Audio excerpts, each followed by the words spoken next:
So welcome back students, good morning.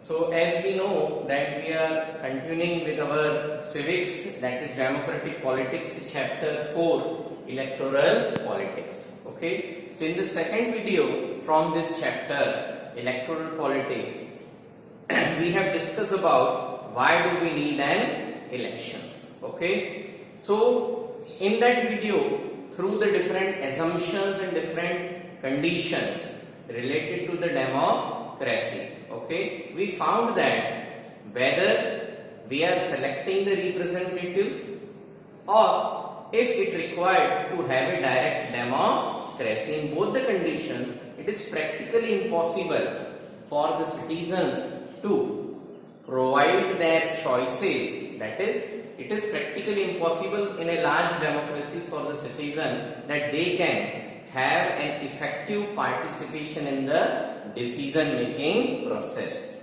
through their own choice. Okay, so in that last video we have established that elections are necessary in any modern democratic system.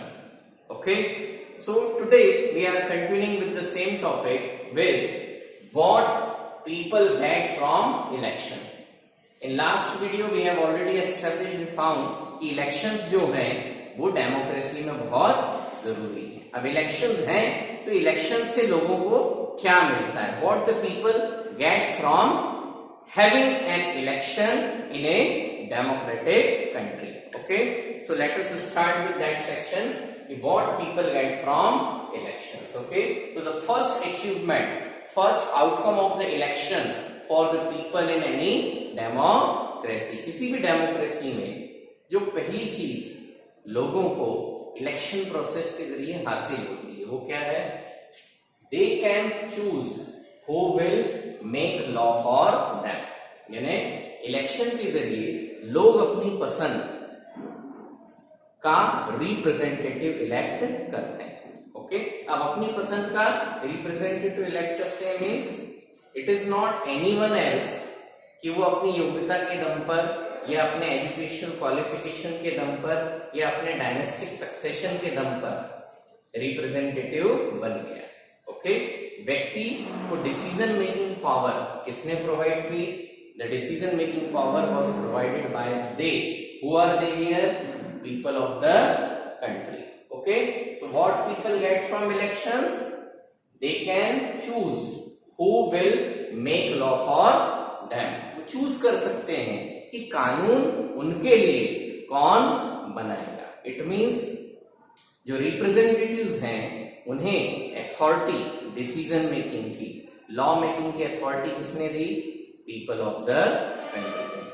Okay, the second choice और जो second outcome है, second achievement है लोगों के लिए वो कौन सा है?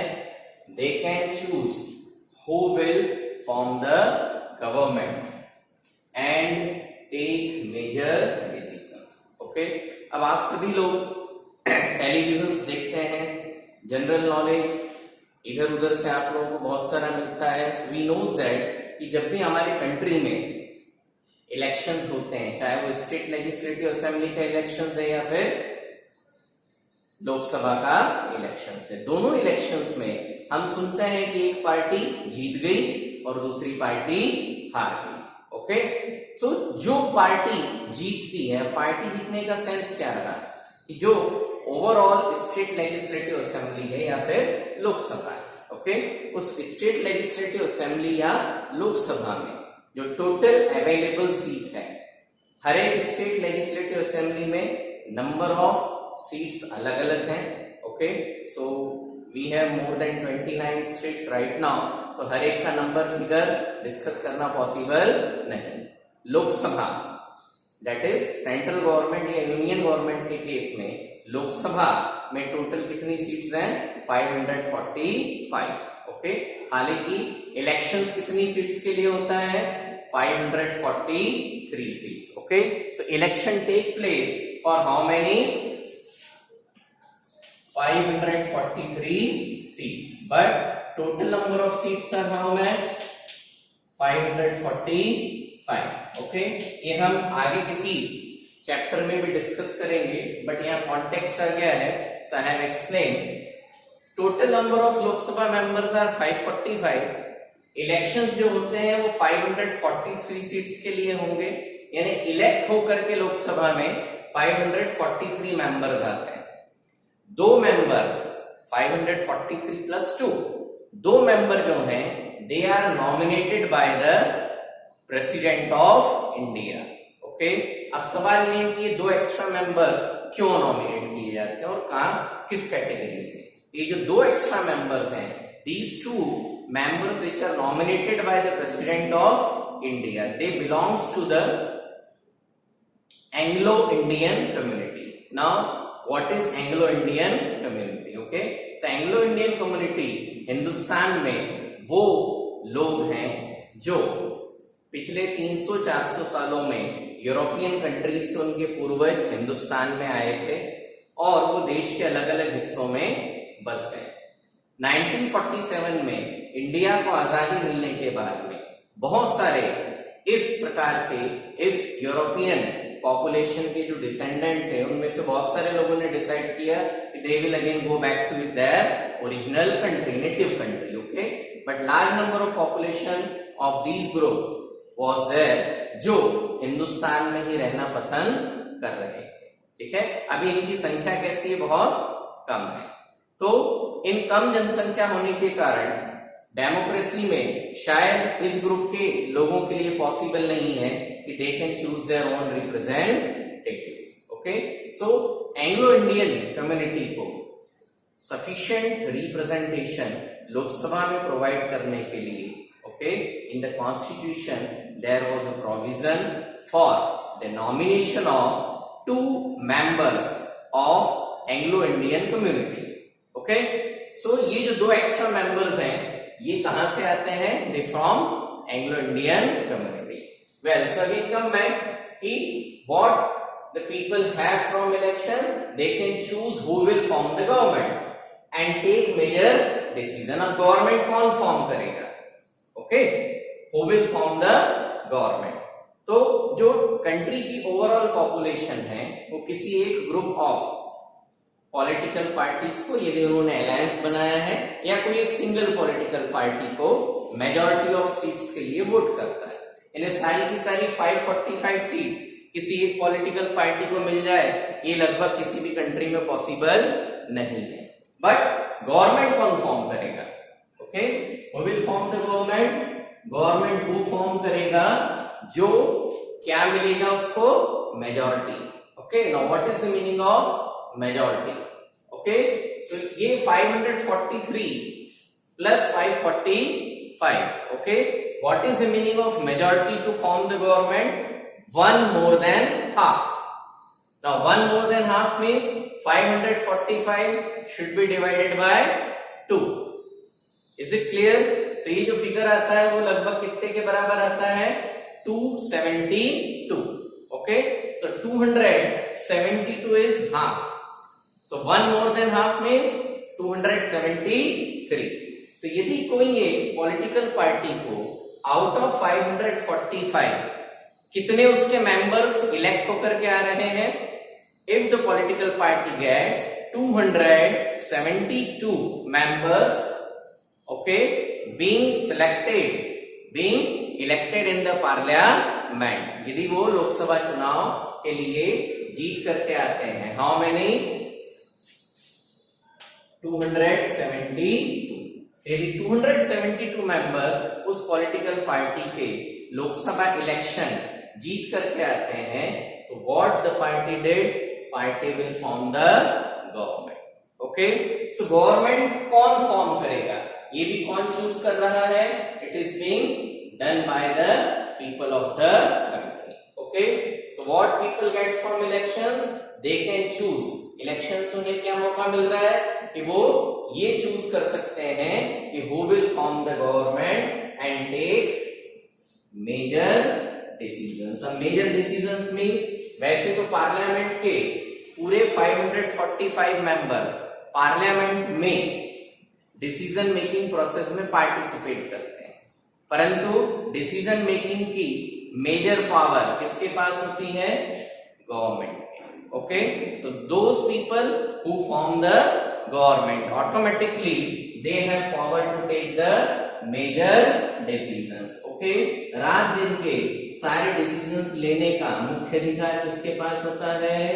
गवर्नमेंट के पास होता है. ओके, जैसे अभी हम लोग कोविड-19 के दौर में जी रहे हैं.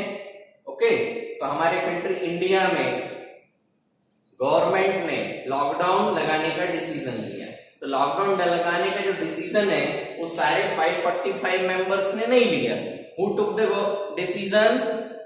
गवर्नमेंट. ओके, सो इस टाइप के जो डेली बेसिस के मेजर डिसीजंस है they are being taken by the government. Okay, and this choice is given is available to the people through which process? Elections. Okay, now the third is they can, that is people can choose a party whose policies will guide the government and law making. Okay, अब किन लोगों को government form करने के लिए country के citizens यानी people मौका देंगे? तो किसको गवर्नमेंट फॉर्म करने का मौका मिलेगा? जिस पॉलिटिकल पार्टी की या जिस पर्टिकुलर ग्रुप की पॉलिसीज मतलब उनकी नीतियां कि कंट्री के बारे में उस पर्टिकुलर पॉलिटिकल पार्टी का सोच क्या है. Okay, for example Indian national Congress. Indian national Congress ये सोचती है कि गरीबों का ज्यादा से ज्यादा भला होना चाहिए. ओके, कंट्री का प्रोग्रेस थोड़ा कम रहेगा चलेगा. भारतीय जनता पार्टी क्या सोचती है? गरीबों का भला भी हो, किसानों का भला भी हो, परंतु हमारे कंट्री का स्वाभिमान, हमारे कंट्री का सेल्फ रिस्पेक्ट वर्ल्ड में क्या हो? डेवलप भी हो. सो अलग अलग पॉलिटिकल पार्टीज की पॉलिसीज, आइडियोलॉजी या विचारधारा अलग अलग होती है. ओके, कंट्री के लोग अलग अलग पॉलिटिकल पार्टीज को चूज करते हैं. किसके बेस पर? उनकी पॉलिसीज के बेस पर. Okay, so they can choose a party. Country के लोग क्या करेंगे? उस पार्टी को चूज करेंगे जिसकी पॉलिसीज उन्हें क्या होगी? पसंद आएगी. और उस पॉलिसीज के हिसाब से what they will do? They will guide the government.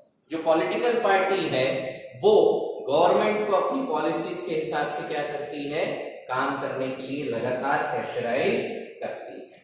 Okay, और उन्हीं पॉलिसीज के हिसाब से गवर्नमेंट को वो लोग गाइड करते हैं and according to that they also influence the law making. Okay, for example Uttar Pradesh में भारतीय जनता पार्टी की गवर्नमेंट है. ओके, अब भारतीय जनता पार्टी की जो गवर्नमेंट है वो बेसिकली किस एजेंडे पे चलती है? Welfare for all the people and special care should be taken for the Hindu community. अब भारतीय जनता पार्टी जो है लगातार गाय काऊ के किलिंग के, ओके, गाय की हत्या के खिलाफ है. ओके, सो पॉलिटिकल पार्टी की पॉलिसी क्या है कि गाय को मारना नहीं चाहिए. ठीक है, उसने अपनी गवर्नमेंट को क्या किया? गाइड किया. ओके, और उस गाइडेंस के हिसाब से गवर्नमेंट को किसके लिए इन्फ्लुएंस किया? लॉ मेकिंग के लिए इन्फ्लुएंस किया. और जिसके चलते अभी 2 दिन पहले उत्तर प्रदेश में एक नया कानून पास हुआ है जिसके जरिए गौ हत्या करना, गाय को मारना किसी भी पर्पज से क्या डिक्लेयर किया गया है? It is a crime. Okay, so that is what the people can choose the party whose policies will guide the government and also they can influence the law making process. Okay, thank you student. So this is what our topic what people get from elections is over. Okay, so in next video we'll discuss new topic for the same chapter. Thank you.